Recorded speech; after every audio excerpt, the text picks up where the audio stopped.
En début de semaine, France Télévisions a lancé la plateforme Oku, dédiée uniquement aux enfants de 3 à 12 ans. Dans quelques mois, en France, sortira aussi Disney+, où la totalité des classiques de Disney sera notamment disponible. Et puis, il y a les chaînes spécialisées comme Gulli ou les plateformes comme YouTube, où les enfants peuvent visionner divers dessins animés. La gamme est très variée et ce n'est pas toujours simple de s'y retrouver. Qui contrôle les contenus visionnés par les enfants et programmes jeunesse, c'est le hashtag de ce vendredi. Et ce qui est certain, Fiona Mogadam, c'est que les parents gardent la main sur la télécommande. Effectivement, c'est en tout cas ce qui ressort des nombreux témoignages d'internautes sur le Facebook de Hashtag. Céline explique que sa fille regarde la télé parfois en famille, parfois seule, mais tous les écrans étant dans le salon, elle peut veiller à ce qui est diffusé. Anaïs dit bloquer l'accès à certains dessins animés, mais ne pas être contre l'interdiction de la télévision. C'est comme les bonbons, avec modération. Et au sujet des plateformes comme YouTube, certains parents s'en méfient et préfèrent les interdire tout simplement. Pour Fabien Normand de l'association Internet et compagnie qui propose une éducation au numérique, il est surtout important que les parents accompagnent leurs enfants lorsqu'ils regardent du contenu en ligne. Le premier contrôle parental, c'est les parents. Et c'est pas un outil qu'on installe sur un ordinateur ou sur une tablette ou sur un smartphone. Et les parents doivent installer des ordinateurs et tous les écrans dans les pièces communes.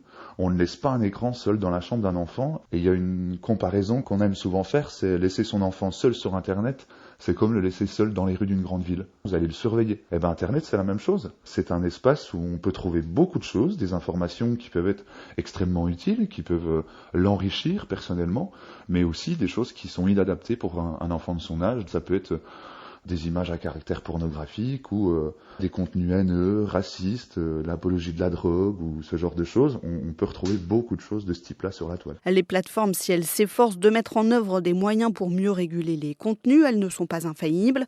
Le Conseil supérieur de l'audiovisuel qui veille à la protection des mineurs quant aux contenus diffusés à la radio et à la télé n'a pas autorité en la matière. En tout cas, pas pour le moment, comme l'explique Carole Bien-Aimé-Besse, présidente du groupe de travail Éducation, protection des publics et cohésion sociale au CSA. Il y a une directive dite SMA, service de médias audiovisuels, qui est une directive qui va permettre effectivement d'étendre la régulation et faire en sorte que les pays de destination des plateformes, donc je pense à Netflix ou autres, ou YouTube, qui ne sont pas basés en France mais qui émettent en France, soient régulés. Donc c'est une première étape qui va intervenir cette année, sachant que la réforme audiovisuelle en cours envisage en fait de faire en sorte que le CSA fusionne avec Hadopi pour devenir l'Arcom et se mettre à réguler effectivement les plateformes audiovisuelles en ligne pour effectivement faire en sorte que ce qu'on applique aux médias traditionnels, radio, télévision, soit aussi appliqué en ligne à ces plateformes. En dehors des contenus inadaptés, il y a aussi le problème des publicités à destination des enfants qu'ils regardent à la télé ou en ligne leurs programmes favoris. Même quand tu contrôles, le pire, c'est les pubs qui se lancent en fin ou en début de vidéo. Témoignage de Polo à retrouver sur la page hashtag de franceculture.fr.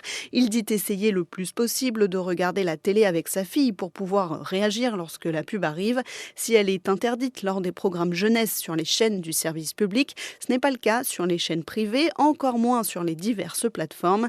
La pub pour enfants, il faudrait y remédier pour le sénateur La République En Marche André Gattolin, à l'origine de la loi interdisant la publicité lors des programmes jeunesse sur le service public. Je crois qu'il faudra un moment qu'on en finisse avec la publicité destinée aux enfants, ou en tous les cas aux jeunes enfants. C'est un public fragile, les enfants. Le monde du marketing et de la consommation est extrêmement stratégique et je pourrais même dire pernicieux. L'objectif, c'est de vendre et c'est de vendre plus. Et à destination des enfants, les enfants ont un pouvoir de prescripteur sur les parents extrêmement important. Pour le sénateur, la publicité chez les plus jeunes entraîne des comportements qui peuvent devenir addictifs, notamment pour tout ce qui est alimentaire, ou les pousser à de la surconsommation excessive.